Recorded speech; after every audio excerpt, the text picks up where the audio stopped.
If your business breaks when you stop working, you don't have a company. You have a liability. In this video, I'm going to show you 6 simple steps that you could take to get back at least 10 hours a week of your time so you can use that time to stop working in the business and work on the business. Focus on growth and actually build something that creates good returns and is enjoyable again to run. Now, before we dive in, for those of you that don't know me, my name is Jordan Ross. I run a figure agency, we're a growth consultancy and portfolio where we help business owners build the business that can work without them. Now, the process I've taken hundreds of clients and founders through to get their time back is called the wedge. The wedge is the first process I take founders to, because if we can help you get 2 hours of your week back, we can then use those 2 hours to get 4 and then 5 to build really good structure to help people onboard, to delegate things to them. And then once we have 5 and we have a few people, we could then compound that to 10, and then you could really invest in your business. So without further ado, let's break this down. As you can see here, I made a simple visual for you guys using my good friend Miro. And the process to actually do this is, like I said, really simple. We don't need to go out of our way to figure out what to do. We need to know what you're already doing. So the first step I tell founders to do is always track their time. And the reason I want to do this is there's probably really simple stuff that you're doing. We did this one time with a founder and she was putting in like 10 or 15 hours a week into email, which was crazy. She told us she has no time, and yeah, she's spending too much time on email. So once you track your time, I would recommend using tools like Toggle. TOGGL is a really simple software. You want to identify what are the easiest things to delegate. Now, the way that we recommend organizing this is through what I say the SAD framework. Now, in the comments below, you're going to see a full video on how to do the SAD process, but the SAD process stands for stop, automate, delegate. There are things that you're doing you should stop doing. There are things that you're doing that you should automate, and there are things that you should do that you should delegate. When you actually track your time, the first thing is to organize your tasks into functions.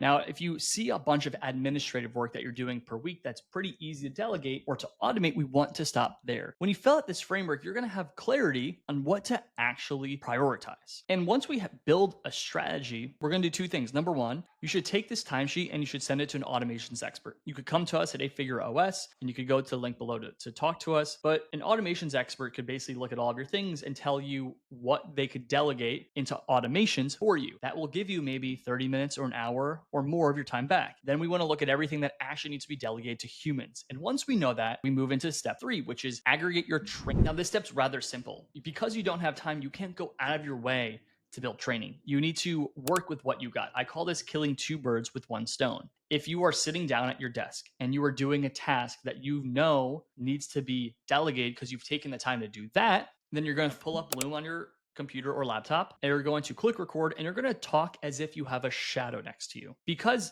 you need to delegate this, you need to walk through this process as if you're training someone anyway. So Loom everything. And you should be doing this anyway. It's going to add a few more hours a week to your time, but that's okay for right now. Because when you go to delegate something to a team member, if they have enough Loom videos, they're going to be fine.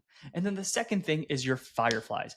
If there are things you're doing on calls with others, you need to put fireflies or another recorder into that call as well. This completes step 3. Now we know what we're delegating and we know what we're automating. We're building a content bank to then push to a new hire. We're ready to create the wedge.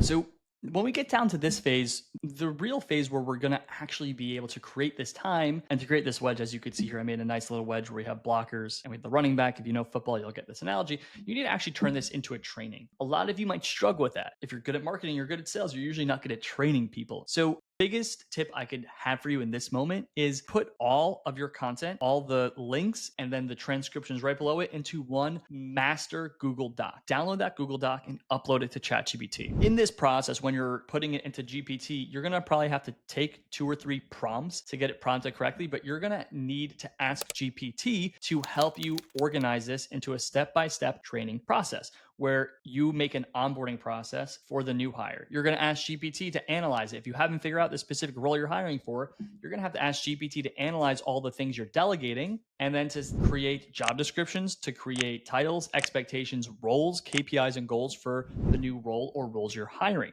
GPT can analyze all your transcripts, so it knows what is in there. It knows the role that you're going to hire for. It's actually super powerful. And then if you ask it to organize this into a master training process, you're going to be able to train the new hire a lot better than you do now. Once you have your training built, it's time to go make a hire. Now, just teaching you how to actually make a hire effectively, it could take a long time. So what I actually did for you is I aggregate 3 of my prior YouTube videos where I teach you how to hire people successfully from LinkedIn, from Upwork, and in general in the comments below. So make sure you watch one of those 3 videos when you get to this step. The final component of this is to delegate. Now that you've hired that person, it's time to delegate their tasks to them. And the last thing you need to do is create visibility. You need to make a checklist for them. And because this is most likely going to be some form of an admin role that you're going to hire for, I just wanted to show you a past admin framework checklist that I've had. This is a really simple process that we used at Amazon, that Amazon uses for all of its departments in its whole operations organization. And all this does, it makes sure that your new hire does the things that you taught them to do. You are going to have to sit with them when you hire them. You're going to have to audit to make sure that they're doing things correctly. But once you know that they can do things correctly, they're going to have to send you this checklist every single day. At the end of the day,